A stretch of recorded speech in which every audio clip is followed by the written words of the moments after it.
अस्सलामुअलैकुम।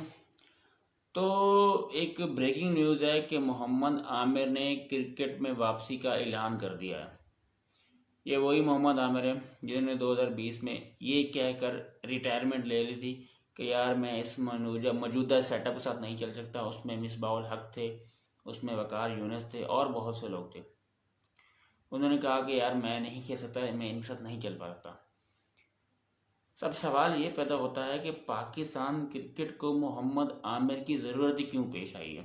ऐसी क्या मजबूरी थी, जैसे क्या मसले थे कि उसको मोहम्मद आमिर को वापस बुलाना पड़ गया क्रिकेट बोर्ड को। खैर, उन्होंने ट्वीट किया कि मेरे पीसीबी के आला अहदेदारान से बड़ी अच्छी मुलाकात हुई है और मेरे मामला तय पा गए हैं और मैं वापसी का ऐलान करता हूँ। तो ये अभी T20 जो अभी 2024 अपने वेस्ट इंडीज़ और यूएसए में होना, तो वहाँ उसके लिए इनकी शानदार कमबैक है। तो मेरे ख्याल में अब सवाल ये पैदा होता है कि मोहम्मद आमिर और इमाद वसीम ने जो निजी टीवी पे बैठकर बहुत से जो अभी करंट टीम के प्लेयर हैं इनके बारे में बहुत से रिमार्क्स दिए थे कि फलां T20 मटेरियल नहीं है, या उसका स्ट्राइक रेट अकॉर्डिंग T20 नहीं है, उसकी पेस का मसला है, उसमें वेरिएशन नहीं है, या आप ये कह रहे हैं कि उसमें बहुत सारे इनके दिल में वो बातें थी। तो क्या अब सवाल ये पैदा होता है, क्या मोहम्मद आमिर के दिल में अब भी वही बातें होंगी, या फिर वो एक साइड पे करके एक पाकिस्तान के लिए खेलेंगे। हालांकि वही सेम प्लेयर के साथ खेलेंगे मोहम्मद आमिर जिनके बारे में वो बैठ के बातें करते थे, इमाद वसीम और मोहम्मद आमिर। अब सवाल ये है कि मोहम्मद आमिर की ज़रूरत ही क्यों पड़ी है पाकिस्तान क्रिकेट को। मेरे ख्याल में जो मुझे समझ में आ रही है आपके सामने ही है। पिछले 2 साल से हमारे premium bowler eagle Shaheen Shah Afridi की फॉर्म आपके सामने ही है। मुझे याद नहीं पड़ रहा 2022 के वर्ल्ड कप में बांग्लादेश के अगेंस्ट उन्होंने 4 विकेट ली थी T20 में। उसके बाद मुझे याद नहीं पड़ रहा कि उन्होंने कोई विकेट भी ली हो या उस तरह की परफॉर्मेंस दी हो। भाई, उनका जो प्राइम टास्क होता है ना, वो ऊपर से विकेट लेना होता है।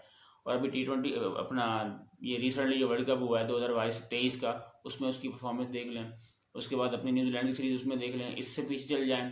तो जहाँ तक मुझे याद पड़ रहा है कि पाकिस्तान की जो बॉलिंग जहाँ एक्सपोज हुई थी ना, वो इंडिया वाला पाकिस्तान का जो उधर मैच था श्रीलंका में, जहाँ पे विराट कोहली और KL राहुल का कम बैक था, सेंचुरी लगाई थी, वहाँ से पाकिस्तान की बॉलिंग एक्सपोज हुई थी। उसके बाद नसीम था कि इंजर्ड भी आ गए।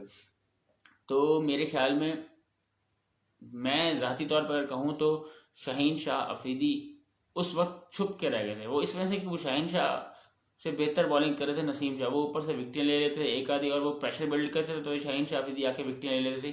तो इस चक्कर में वो अभी ना वो टॉप से विकेट ले पा रहे हैं, ना वो डेथ में वो इतना इफेक्टिव साबित हो रहे हैं शाहीन शाह अफरीदी। तो इस वजह से मोहम्मद आमिर को कम बैक होना हुआ है।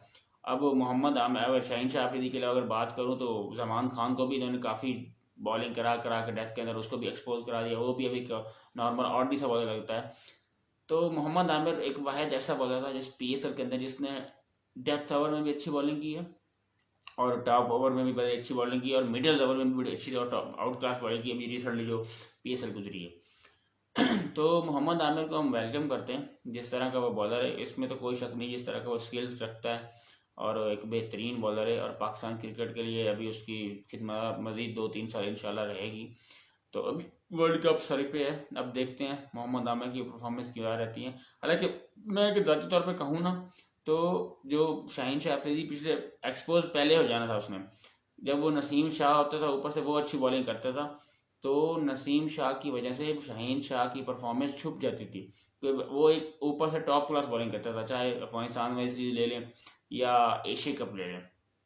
तो जो जैसे ही अभी वर्ल्ड कप में वो एक्सपोज हो गया, RS राव आपको पता है वो इन आउट चलता रहता है, उसकी फिर इंजरीज का मसला आ गया था।